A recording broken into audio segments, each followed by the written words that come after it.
जय श्री राम, जय बागेश्वर धाम। नमस्कार मित्रों, स्वागत है आप सभी का फिर से एक नए वीडियो में। आपको बता दें कि धनतेरस के दिन एक चौमुखी दीपक जलाया जाता है, जिसके बारे में बहुत ही कम लोग जानते हैं। आज हम आपको उसी चौमुखी दीपक के बारे में बताते हैं। उस चौमुखी दीपक को जलाने से घर में दुख दरिद्रता का सामना नहीं करना पड़ता और न ही उस घर में कभी किसी की अकाल मृत्यु होती है। बहुत सारे लोग इस चौमुखी दीपक के बारे में जानते हैं, परंतु कई जगहों पर इस चौमुखी दीपक को जलाने के बारे में जानकारी नहीं है। इस चौमुखी दीपक को ही यम के दीपक के नाम से जाना जाता है। ये दीपक बहुत ही शुभ फल देने वाला होता है। अगर आप इसके बारे में नहीं जानते हैं, आपको बता दें कि आप इस चौमुखी दीपक को कैसे जलाएंगे, किस दिशा में मुँह करके जलाएंगे, साथ ही इस चौमुखी दीपक में ऐसी कौन सी चीजें डालेंगे जिससे कि धनवंतरी देवता के साथ साथ माँ लक्ष्मी और कुबेर देवता की कृपा भी हमारे घर में बरसती रहे। परंतु जो लोग इस चौमुखी दीपक के बारे में नहीं जानते हैं, उनको बता दें कि वे पहले जैसे भी अपनी धनतेरस पूजा करते हैं, दीपक जलाते हैं या नहीं जलाते हैं, परंतु ये वीडियो देखने के बाद आप इस चौमुखी दीपक को अपने घर में अवश्य जलाएं।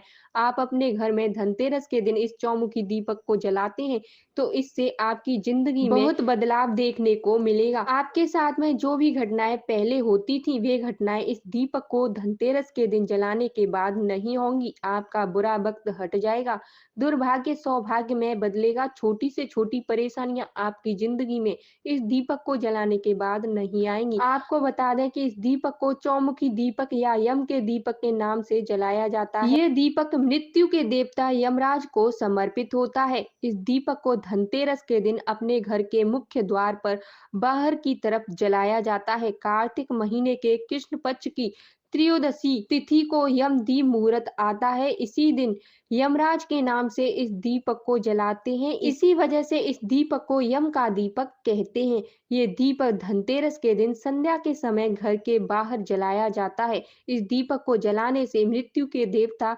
यमराज अत्यधिक प्रसन्न होते हैं और यम दीपक जलाने से उस परिवार के किसी भी सदस्य की कभी अकाल मृत्यु नहीं होती है। यह दीपक अकाल मृत्यु से सुरक्षा प्रदान करता है। विशेष रूप से घर की स्त्री इस दिन दीप दान करती है तो उसका पूरा परिवार हमेशा स्वस्थ और निरोगी रहता है। इस बात का विशेष ध्यान रखना चाहिए कि ये दीपक सूरज डूबने के बाद ही जलाया जाता है और जब यह दीपक जलाया जाता है उस समय घर के सभी सदस्य उपस्थित होने चाहिए। कहने का मतलब है कि घर के अंदर होने चाहिए। कभी भी किसी भी कारणवश घर का कोई भी सदस्य किसी जरूरी काम से बाहर है, तो आप उनको फोन करके बात करने के बाद ही इस दीपक को जलाएं। पंचांग के अनुसार त्रयोदशी तिथि 22 अक्टूबर को शाम 6:02 से प्रारंभ होगी और ये त्रयोदशी तिथि 23 अक्टूबर को शाम 6:03 पर समाप्त होगी। इस साल त्रयोदशी तिथि 2 दिन पड़ रही है। उदय तिथि के अनुसार त्रयोदशी तिथि 23 अक्टूबर को है और इस दिन प्रदोष काल में धनतेरस की पूजा करते हैं। धनतेरस पर पूजा का शुभ मुहूर्त रहेगा 23 अक्टूबर को शाम 7:01 से लेकर रात्रि 8:17 तक। दीपक को जलाने के लिए आपको एक चौमुखी मिट्टी का दीपक लेना है। मिट्टी का दीपक ना हो तो आप आटे का चौमुखी दीपक ले सकते हैं। वैसे तो इस दीपक के बारे में कहा जाता है कि पुराने दीपक में इस दीपक को जलाना चाहिए, परंतु आपको बता दें कि आप पुराने दीपक का प्रयोग ना करें और इसमें 2 लंबी-लंबी रुई की बाती डालें, जो कि एक दूसरे को काटते हुए डालनी चाहिए और 4 मुख होने चाहिए, जो कि चारों दिशाओं का प्रतीक माने जाते हैं। यह दीपक आपको अपने घर के बाहर जलाना है, भूलकर भी दीपक आप अपने घर के अंदर नहीं जलाएँगे। जब आप घर से बाहर निकलेंगे तो ये दीपक आपके राइट साइड में होगा और घर के अंदर प्रवेश करेंगे तो ये लेफ्ट साइड में होगा।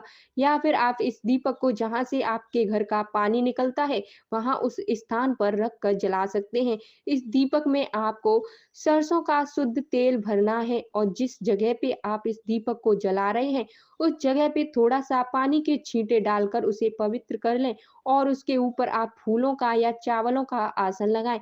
अगर फूल और चावल ना हो तो आप गेहूँ के दाने भी रख सकते हैं। उसके ऊपर आपको एक सिक्का रखना है। ये सिक्का ₹1, ₹2, ₹5 कोई-सा भी रख सकते हैं। उसके बाद ही आपको इस चौमुखी दीपक को रखना है।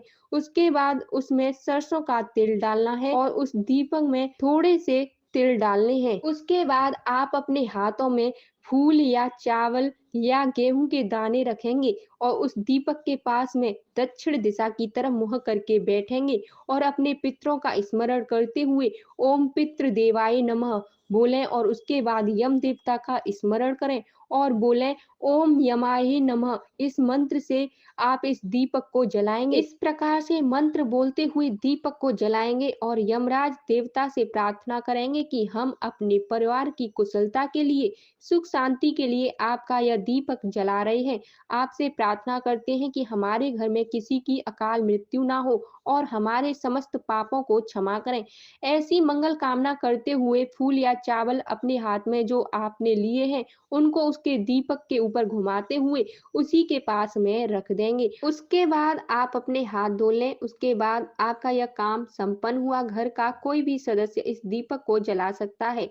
जब घर के सभी सदस्य घर के अंदर हों, उसी समय आपको इस दीपक को रात्रि के समय जलाना है। उसके दूसरे दिन नरक चतुर्दशी है, उस दिन भी इसी तरह दीपक जलेगा और उसी दिन दीपावली भी मनाई जाएगी और उससे आगे गोवर्धन पूजा है, उस दिन भी आप इस दीपक को जलाएंगे। फिर भाई दूज है, उस पर भी यह दीपक जलेगा। अगर आप अलग-अलग दीपक लाए हैं तो प्रतिदिन अलग-अलग दीपक इसी तरह से जलाएंगे। अगर एक ही दीपक लाए हैं तो इसी दीपक को साफ करके आप इस दीपक को जलाएंगे। आपको बता दें कि आप इस दीपक को रात्रि 8:55 से लेकर 9:27 तक किसी भी समय जला सकते हैं। एक और जरूरी बात ये है कि ये त्रयोदशी तिथि 22 अक्टूबर से प्रारंभ हो जाएगी। 22 अक्टूबर को शाम 6:02 से प्रारंभ होगी, जो कि 23 अक्टूबर को शाम 6:03 तक रहेगी। ऐसे में आप इस दीपक को 22 अक्टूबर के दिन भी जलाएं। आपको बता दें कि आप इस दीपक को जलाएंगे, उस समय आपको आने वाले अगले 5 दिन तक दीपक को इसी तरह से जलाना है। जो लोग सोसाइटी में रहते हैं वे अपने घर के मुख्य द्वार पर जलाएंगे, उनको सोसाइटी के मेन गेट पर जाने की जरूरत नहीं है। आप लोगों ने इस जानकारी को बहुत ही ध्यान पूर्वक सुना। आप लोगों का धन्यवाद करते हैं। अगर आप लोगों को कुछ भी समझ ना आए, वह आप कमेंट करके पूछ लें।